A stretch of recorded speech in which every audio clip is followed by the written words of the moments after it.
Nós vamos estar falando hoje vamos falar hoje do seguinte tema, vai ficar melhor assim, você vai entender por quê. Entendendo sobre igreja, né? Então, entendendo sobre igreja. Eu sei que nós já temos um conhecimento bonzinho acerca de igreja, mas, como dizia Paulo, né? Não me canso de falar as mesmas coisas. E Paulo disse isso aos irmãos, dizendo que era segurança para os irmãos. Então, o fato de falarmos isso é segurança para nós. E eu queria começar com a leitura de um texto, amados, que está em Mateus, capítulo 16. E eu vou estar lendo do versículo 13 ao versículo 19. Então, Mateus, capítulo 16, versículo 13 ao versículo 19.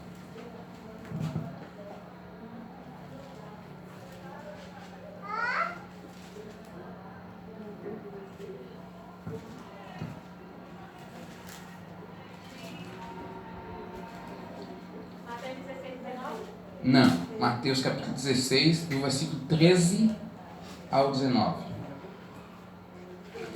Versículo 13 diz assim na minha tradução: E chegando Jesus às partes de Cesareia de Filipe, interrogou os seus discípulos, dizendo: Quem dizem os homens ser o Filho do Homem? E eles disseram: uns João, o Batista, outros Elias, e outros Jeremias, ou um dos profetas. Disse-lhes ele: E vós, quem dizeis que eu sou? E Simão Pedro respondendo disse: Tu és o Cristo, o Filho do Deus vivo. E Jesus respondendo disse-lhe: Bem-aventurado és tu, Simão Bar-Jonas, porque não foi a carne e o sangue que o te revelaste, mas meu Pai que está no céu. Pois também eu te digo que tu és Pedro, e sobre esta pedra edificarei a minha igreja, e as portas do inferno não prevalecerão contra ela. E eu te darei as chaves do reino dos céus, e tudo que ligares na terra será ligado nos céus, e tudo que desligares na terra será desligado nos céus. Então, essa leitura de Mateus capítulo 16, do 13 ao 19, eu li na versão João Ferreira de Almeida Fiel. Então a gente vai ter algumas diferenças na tradução aí. Mas eu queria, antes de falar mais sobre esse tema, a igreja, ampliar a compreensão desse texto que acabamos de ler, desse trecho que acabamos de ler, e depois eu vou responder algumas perguntas para a gente compreender um pouco mais sobre isso. Bem, eu quero chamar a atenção que primeiro, Jesus, ele chama os seus discípulos e faz uma pergunta bem interessante: quem as pessoas dizem que eu sou? Né? Porque Jesus estava pregando o evangelho e estava chamando a atenção de muita gente, e muita gente estava atônita. Quem é esse? Né? Por que ele fala desse jeito? Por que ele fala com essa autoridade? E aí os discípulos começam a dizer a Jesus: olha, alguns acham que tu és João o Batista, porque João havia sido morto, então talvez você seja... Uns pensam que você é João que ressuscitou. Outros acham que é o Elias, porque a palavra também dizia que o Elias viria antes do Mashiach. Mas a gente já sabe que João veio do Espírito e sabedoria de Elias. Outros dizem ainda que é Jeremias ou algum outro dos profetas. Jesus ouve isso que os seus discípulos estão dizendo e agora pergunta de forma direta: mas e vocês? Quem vocês dizem que eu sou? Talvez nesse momento os discípulos começaram a olhar um para o outro assim. E aí Pedro, devido à sua característica de ser bem afoito, e disse logo: Tu és o Mashiach, tu és o Cristo, o Filho do Deus vivo. E aí Jesus enaltece essa fala dele, dizendo: Louvado seja Deus, né? Na verdade, bem-aventurado, feliz é tu, né? Abençoado és tu, Simão Bar-Jonas, porque não foi a carne e o sangue que revelaste, ou seja, não foi só a compreensão intelectual, não foi o teu entendimento que te levou a esta revelação, mas foi o meu Pai que está nos céus. E aí Jesus começa agora a trazer algumas palavras para Pedro, falando para Pedro, e que traz uma série de dificuldades de compreensão no nosso contexto atual. E ele diz: pois também eu te digo que tu és Pedro, e sobre esta pedra edificarei a minha igreja, e as portas do inferno não prevalecerão contra ela.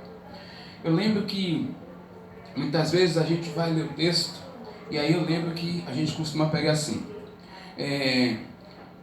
pois também eu te digo que tu és Petra. Aí a gente vai usar o grego, e aí a gente vê que Jesus estava falando de Petra, e sobre esta Petrus.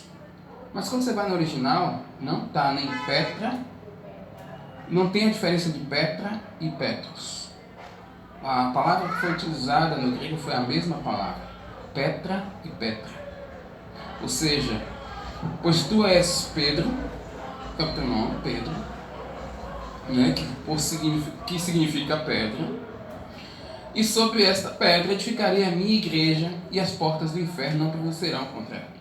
Infelizmente, alguns entenderam que Jesus estava falando que Pedro seria o fundamento da igreja, e sobre a igreja, e sobre Pedro a igreja seria edificada.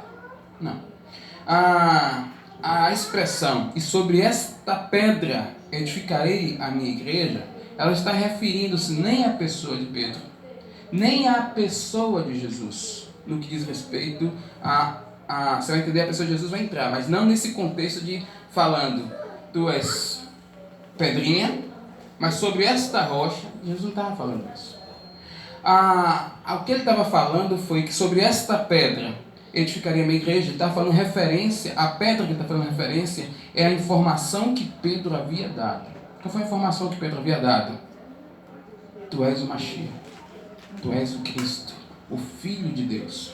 A gente sabe que os judeus já esperavam o Messias, estavam aguardando que o Messias viesse. Por quê? Porque o Messias restauraria todas as coisas. O Messias era o Salvador do mundo e viria por meio dos judeus. Jesus era essa resposta de Deus para eles. Então o fundamento para a igreja, e daqui a pouco eu vou falar sobre esse termo, edificação, era esta mensagem que o Messias veio, eu estou aqui, é esta a pedra fundamental que fará com que a igreja seja edificada. Ou seja, o Messias veio, e o reconhecimento dessa verdade foi o que Pedro disse. Então quando ele fala sobre esta pedra, ou seja, sobre esta verdade que você acabou de dizer, a igreja será edificada. Então ele não estava falando referência a Pedro, nem falando referência à menção da pessoa dele no exato momento, mas a verdade que Pedro havia dito, que ele era o Filho de Deus. Então ele era a resposta de Deus para a edificação da igreja. E aí Jesus disse que sobre essa verdade a igreja seria edificada. E aqui também entra um outro ponto, a palavra edificar. A palavra original, não me lembro agora, estou me esquecendo de colocar, mas ela significa construir, ela significa renovar, ela significa restaurar. Então as pessoas que começaram a fazer a tradução da palavra para as outras línguas, e lógico, como não encontraram um referencial da igreja, da palavra igreja, que estava no grego, eclésia ou eclesia, eles colocaram a palavra edificar, porque na cabeça deles, o primeiro momento que surge a palavra igreja, no contexto do Novo Testamento, é nesse texto. Então, se é a primeira vez que surge a palavra igreja no Novo Testamento, então deve ser construir que ele está falando. Então, usar a palavra edificar no sentido de construir. Então, ficou no contexto que estamos lendo aqui, e sobre esta pedra construirei a minha igreja, edificarei a minha igreja. Só que não é essa a verdade. Por que não é essa a verdade? Porque a igreja já existia. A igreja, o termo que era utilizado no contexto hebraico era Kehillah, que já significava igreja, ajuntamento, sabe? Conselho. Então, na verdade, o que Jesus está falando aqui é que sobre essa verdade que foi dito, eu reconstituirei, eu renovarei, sabe? Eu restaurarei a minha Kehillah, a minha igreja. A igreja do Senhor, que estava danificada, que estava perdida, porque havia se perdido, né? Justamente no contexto judeu, o Senhor agora vai o quê? Reestruturar. E é nessa reestruturação que nós, gentios, entramos. Porque então aquele lá referia-se apenas ao quê? Ao povo judeu.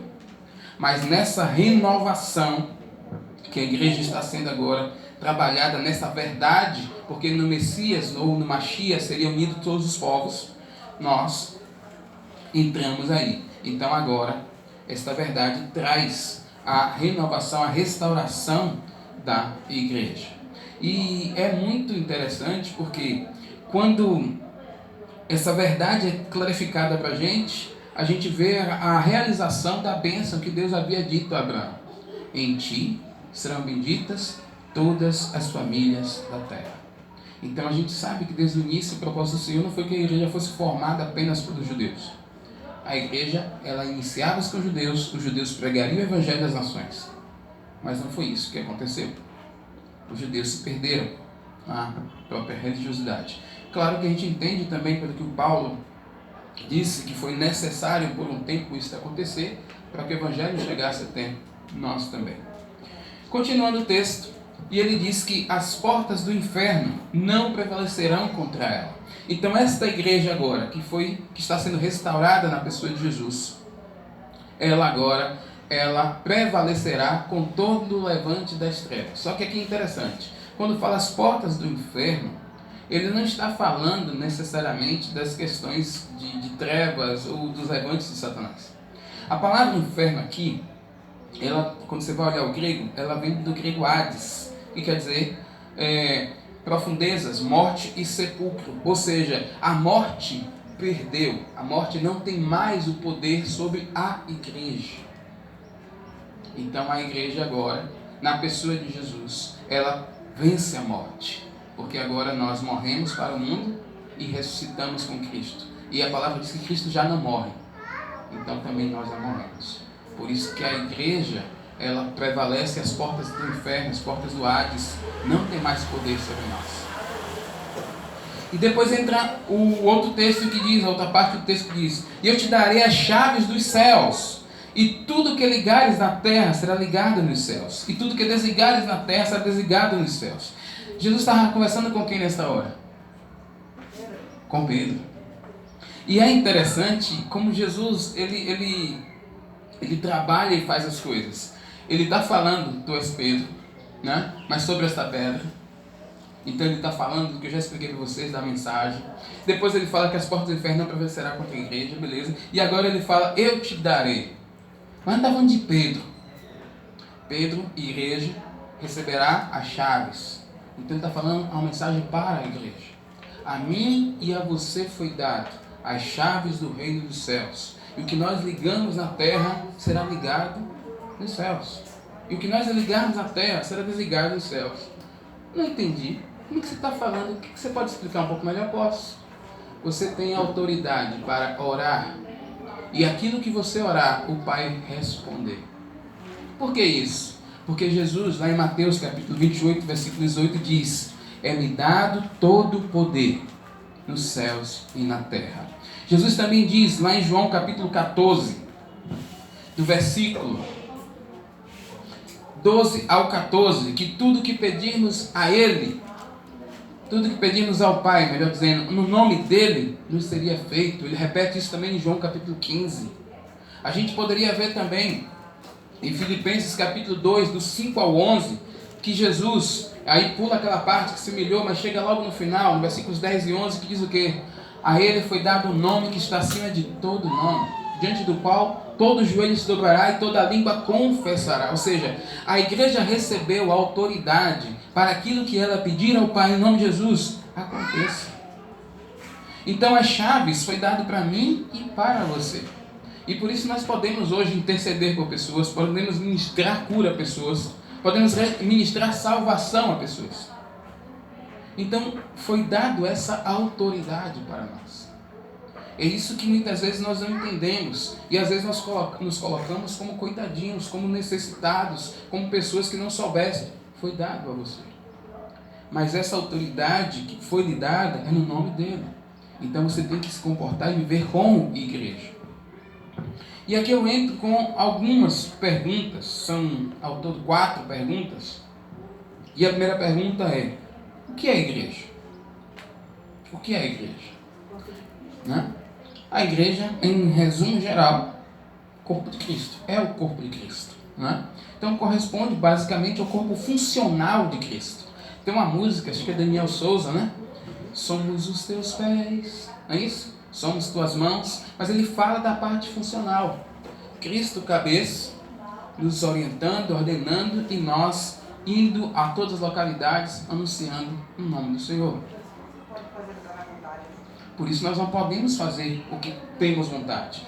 Tanto é que uma prerrogativa para nós foi quando Jesus disse assim: se alguém quiser vir, deve fazer o quê? Negar a si mesmo, né? Tomar sobre si a sua cruz e segui-lo. Então, nós, fazendo parte dessa igreja, vamos anunciar o Evangelho. E aí entra um ponto muito interessante aqui. Ou seja, a igreja é o corpo de Cristo, não é isso? Então não tem a ver, amados, com os meus sentimentos, não tem a ver com as minhas vontades. Tanto é que a gente fala do batismo, e o batismo representa isso, a morte para a nossa velha natureza e o ressurgimento ou a ressurreição para um novo estilo de vida. Lembra que teve um momento aqui na oração, eu estava agradecendo ao Senhor e estava falando sobre essa questão de termos todo esse cuidado para não vivermos neste mundo como se ainda fôssemos pertencentes a Ele. Nós temos que ter uma noção muito clara que todos nós estamos nos colégios dos quais fazemos parte, nos trabalhos do qual fazemos parte, no dia a dia do qual fazemos parte, né? Não mais no intuito que vivíamos antes. Como é que vivíamos antes? Na busca de satisfação, na busca de prazeres, na busca de realização de nossos sonhos, né? Eu tinha um sonho de ter uma casa imensa, e ali eu trabalhava e batalhava pelo aquele sonho. Eu tenho um sonho de ter aquele carro, paz e tal, e vivíamos na batalha desses nossos projetos e sonhos. Nós, como igreja, não temos mais esses sonhos. Esses sonhos, eles podem até existir, mas estão de forma secundária, porque temos um projeto maior. O projeto maior é tornar conhecido o nome do Senhor. Se o Senhor permitir que algum desses projetos, do quais eu ainda desejo, sejam realizados, o serão. Mas não é o nosso objetivo de vida. Não podemos entrar nesse objetivo. A chave que o Senhor nos deu não foi para ser usada de forma inadequada. A chave que o Senhor nos deu foi para que a proclamação do Evangelho alcançasse as pessoas.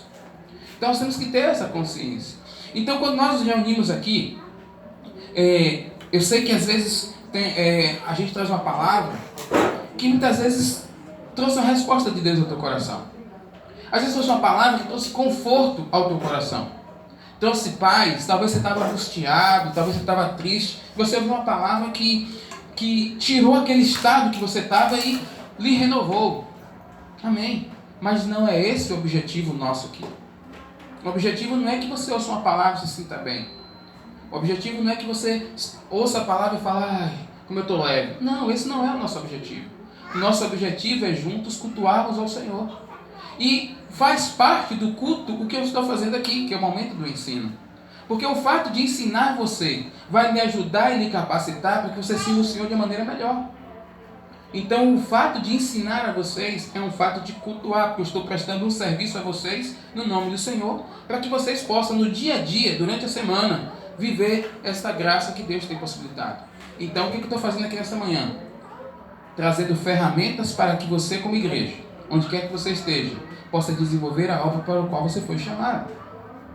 Temos que ter um cuidado muito grande, porque o mundo, ele é nosso inimigo. E ele vai tentar ofuscar tudo aquilo que é de Deus em nossas vidas. Então, um dos primeiros projetos dele é tentar impedir com que aquilo que Deus deseja que você e eu façam, aconteça. Ou seja, se você, igreja, estiver no seu trabalho e continuar simplesmente vivendo como qualquer pessoa vive, sem manifestar a vida de Deus em você, não tem sentido. É como aquele sal que perdeu o sabor. E a Bíblia diz que nós somos sal, mas se o sal perder o sabor, para nada mais presta. A palavra diz que nós somos luz. E aí entra um ponto aqui também, que é um ponto de sabedoria. Porque, embora estamos no trabalho como igreja, temos que ter sabedoria de Deus para viver como igreja. Como? Não vamos chegar no trabalho, nos lugares que temos que estar com responsabilidade, e nos portar de forma inadequada. Como é a forma inadequada, Jackson? Você está lá para quê? Para trabalhar. E você vai fazer o quê? Trabalhar. Qual é a diferença que tem então? A diferença é que os seus princípios são diferentes dos princípios que antes você tinha. Então a honestidade, a verdade, você não entra em confusão, você agora é pacificador. Você agora traz conselhos para o bem de todos, embora que você naquele contexto não seja beneficiado. Então você como igreja, e não precisa fazer nada. Não é para você estar buscando um versículo, não é para você estar buscando... Não, viva em Cristo os princípios da palavra. E o próprio Espírito Santo manifestará, porque quem tem que revelar Jesus é o Espírito Santo em você. Então essa simplicidade de vida que Jesus nos chamou. Eu lembrei de um texto, eu estava até com o Silvestre ontem, e isso foi um texto que eu achei interessante, que foi aquele texto do endemoniado gadareno. Lembra? Que estava lá, que era um homem que estava nos sepulcros, morava nos sepulcros, ninguém podia chegar perto. Jesus chega, repreende os demônios que estavam meio daquele homem, restaura aquele homem. E aquele homem, uma vez restaurado, quer vir com Jesus. Aí Jesus, não, vá para os seus. E o que você vai fazer com os seus? Conte aquilo que foi feito com você. Pronto, ou seja, ele tinha experiência de pregação, sabia o que era pregar o evangelho? Não. Jesus não deu um curso de teologia a ele, não deu um curso de pregação, falou, ó, imposta a voz assim, faz dessa. Não, conta o que aconteceu com você. Simples assim. Sabe? Então, é a simplicidade do evangelho. Sabe? E você vai dando seu trabalho e com certeza alguém vai chegar para você, pô, velho, por que você é desse jeito? E você vai contar o que aconteceu com você. O encontro que você teve. Quem fez isso? É simples assim. Então, às vezes nós criamos situações que trazem mais peso para a gente do que a simplicidade que Jesus ensinou no Evangelho. Né? E Jesus é interessante porque Jesus ele até traz um ponto interessante que ele diz assim: João não comia nem bebia. E vocês diziam, tem demônio. O filho do homem vem, come, bebe, então agora é beberrão, comelão e tem demônio. Você entendeu? Ou seja, então você tem que ser aquilo que Jesus chamou você de ser. Então acabou. Você não precisa fazer nada que venha chamar a atenção para você. Segunda pergunta: quem faz parte desta igreja? Quem faz parte da igreja? Todas aquelas pessoas que renunciaram a sua vida neste mundo, ou para este mundo. Todos aqueles que renunciaram por causa de Jesus, sua vida neste mundo e para este mundo, fazem parte da igreja. Então eles abriram mão daquilo que é prazeroso, abriram mão daquilo que é projeto pessoal. E quando eu digo que abriram mão, não quero dizer, mas que você não pode ter um projeto ou um sonho. Não estamos dizendo isso. Estamos dizendo que esses projetos e sonhos têm que estar no contexto secundário da coisa. Não pode ser a motivação que um dia foi. Porque um dia você teve uma motivação que fazia com que você vivesse naquela função. Não, eu vou alcançar. E hoje não é bem assim. Tem projetos, temos sonhos, mas eles estão no papel secundário. Se acontecer, amém. Mas se não acontecer, nós estamos tranquilos, porque temos um outro objetivo. E um ponto fundamental nesse ponto de quem faz parte da igreja: precisa possuir, precisa ter o Espírito Santo. A Bíblia diz que o Espírito Santo é o selo, é a garantia de que Deus é o nosso dono, é o nosso Senhor. Né? A gente não pode simplesmente abrir a boca e dizer, não, eu sou filho de Deus. Eu gostaria que pudéssemos dizer às pessoas têm a mania de falar, não, também sou filho de Deus, mas não é isso que a Bíblia revela, e a Bíblia é a verdade. Quando você lê João capítulo 1, versículo 12, a gente vai ver dizendo o seguinte: o que é que diz João capítulo 12? Quem lembra? E todos aqueles que creem nisso foram feitos o quê? Filhos? Romanos 8,14 diz o quê? Os que são guiados. Então você já viu dois contextos: um que crê no Senhor e o outro que vai um pouco mais além, ser guiado pelo Espírito. E aí Paulo entra em Efésios e diz que aquele que não tem Espírito não é dele. Então já define. Então, quem faz parte da igreja? Os que renunciaram sua vida para este mundo neste mundo. E hoje, tendo o Espírito Santo, servem ao Senhor. Amém? Terceira pergunta. Quando sou igreja? Será que nós somos igreja apenas quando estamos reunidos? Não. A igreja, ela é formada por homens e mulheres, né? Que, lógico, quando estão reunidos, têm o objetivo de adorar, bendizer o Senhor. Mas somos igreja individualmente, onde quer que estejamos. Ainda mais que somos templos do Senhor. Então você é igreja na sua casa, você é igreja no seu trabalho, você é igreja na sua vizinhança, você é igreja quando está na praia. Né? Então é por isso que onde você vai, a presença de Deus, se você vive realmente segundo as direções de Deus, é notória, porque você é igreja naquele local. Sabe? E é isso que a gente tem que ter, essa noção muito clara, né? Às vezes a gente também, num contexto de pregação do Evangelho, a gente fala, eita, vou chamar meus irmãos para pregar. Você já está ali, meu irmão, abre a boca, anuncie, sabe? Se você quiser chamar mais alguém, chama, não tem problema nenhum. Mas a graça flui de você, né? Você é igreja, não apenas quando está reunido, mas você sozinho. Já a igreja, pois o Espírito Santo habita em você e, logicamente, vai te conduzir à vida que não entendi nada, acho que não. Repita a terceira pergunta. Ah, sim. Quando sou igreja? E aí, na mesma pergunta eu coloco, apenas quando estou reunido?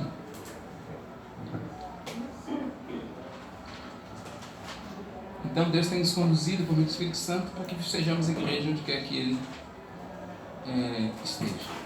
E a quarta e última pergunta: qual a razão de ser da igreja?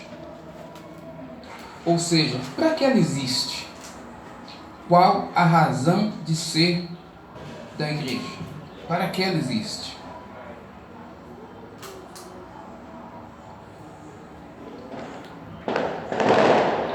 Bem, a razão de ser da igreja é proclamar a libertação e salvação por meio de Jesus, revelando pelo testemunho a ressurreição de Jesus.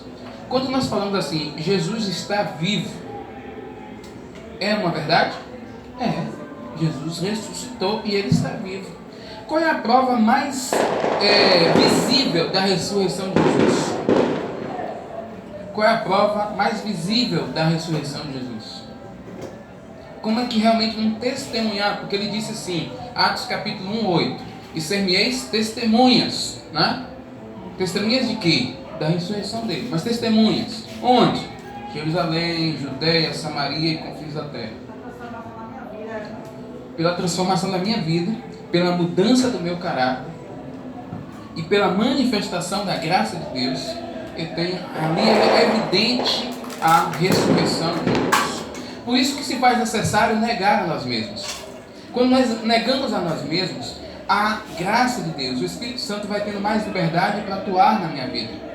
E as minhas ações agora serão dirigidas por Ele. E cada vez vai ficando mais claro que nós somos totalmente dependentes dEle. E por isso que muitas vezes a gente fala, com certeza Deus agiu, não foi por meio de mim. E algumas pessoas vão ficar assim, rapaz, como isso? Em outro tempo você agiria dessa forma. O que te levou? E a gente fala, Jesus habitando em mim, porque Ele vive, tem me capacitado a isso. Então a razão de ser da igreja é proclamar a libertação e salvação, né? Com o testemunho de que Jesus, revelando o testemunho de que Jesus ressuscitou. Ela existe para que o amor e a misericórdia de Deus sejam conhecidos pelo mundo. Amados, quando você manifesta o amor, e o amor que o mundo não conhece, porque o mundo conhece o amor de, muitas vezes, de assistência, o amor de abraço, o amor de coraçãozinhos, e o amor expresso pela gente é muito além disso. É esse amor que precisa ser revelado nos nossos atos, nas nossas atitudes, né? Na nossa repreensão, na nossa correção. Esse é o amor de Cristo que precisa realmente ser evidenciado. Então, eu trago com essas perguntas aqui, e com o texto que eu li para vocês, um pouco mais daquilo que nós já sabemos, já conversamos, mas a minha ideia é animá-lo na fé, é animá-lo nessa consciência de igreja, é ajudá-lo para que, se você está passando também por algum processo de dificuldade de entendimento, sabe, na sua identidade, você possa entender: você, igreja, você agora tem um novo objetivo, você agora tem um novo alvo, tá? O seu projeto agora pessoal é viver para o Senhor, e aquilo mais que o Senhor permita que você viva nesse contexto natural, você irá viver. Isso é muito importante, porque nesses últimos dias nós temos visto um apelo muito grande, amados, ao consumismo, né? Em busca da beleza, em busca do corpo perfeito. Então a gente tem que ter um cuidado muito grande para que a gente não entre nesse mesmo contexto de consumismo, de busca de beleza, de busca de perfeição do corpo. Nós temos um objetivo claro: viver Jesus. Esse é o nosso objetivo. Senão a gente vai terminar entrando por um contexto natural e a gente vai querer que o Senhor nos abençoe. E a gente vai depois chegar num ponto que fala: Senhor, eu tenho dado dízimo, eu tenho feito tal coisa, e por quê? Estamos aqui para ver para o Senhor. Se Ele nos deu algo, vamos usar para o reino. Tudo que foi nos dado tem o objetivo de ser usado para o reino, revertido para o reino. Porque o objetivo é ganhar mais e mais pessoas para Cristo Jesus. Se não for por isso, não temos por que estar aqui, né? E a gente sabe que a nossa morada não é aqui. Estamos aqui fazendo o quê? Estamos de passagem, pregando, proclamando e anunciando o Evangelho do Senhor. Amém, amados? Deus abençoe vocês. Eu quero orar. Eu estou correndo também porque estou ouvindo barulho estranho aí. Estou vendo fogo estranho, então eu vou correr logo, né? Mas vamos agradecer ao Senhor por esse tempo. E depois eu vou estar orando por batismo do Espírito Santo e encerrando também com Duda, né? A gente vai dar uma oportunidade a Duda. Amém? Senhor Jesus, nos ajuda, Senhor, a entender a Tua vontade nessa caminhada aqui na terra. Que sejamos igreja do Senhor onde quer que estejamos. Senhor, são tantas tentações, tantas coisas nos chamando para viver de forma natural, contando com o Senhor apenas para nos dar coisas, para que o Senhor nos abençoe. Mas o contexto é tão diferente. Abre os nossos olhos, tira as escamas dos nossos olhos, como estão nossos ouvidos. Não nos deixa nos contaminar pelas propostas deste mundo, Senhor. Nós não somos daqui. Nós pertencemos ao Teu reino. Só estamos aqui para cumprir a Tua obra, o Teu serviço. E nos ajuda a cumprir essa obra, Senhor, com toda diligência e empenho, para que naquele dia cheguemos ao Senhor e apresentemos ao Senhor o que fizemos com a nossa vida restaurada e com aquilo que o Senhor nos deu, que foi o Teu Espírito Santo que habita em nós. Senhor, precisamos de Ti. Perdoa nossos pecados, nossas falhas. Perdoa os momentos que cedemos ao Senhor, todas essas pressões que somos levados todos os dias, que vêm sobre nós todos os dias. Ajuda-nos, ó Senhor, para que os nossos olhos enxerguem o Senhor acima de todas as coisas. Como diz o autor de Hebreus, mantém nossos olhos fixos no autor e consumador de nossa fé. Eu oro para que o Teu Espírito Santo nos ajude, nos capacite, nos renove e nos use poderosamente para a igreja. Assim eu te agradeço, Pai, no nome de Jesus.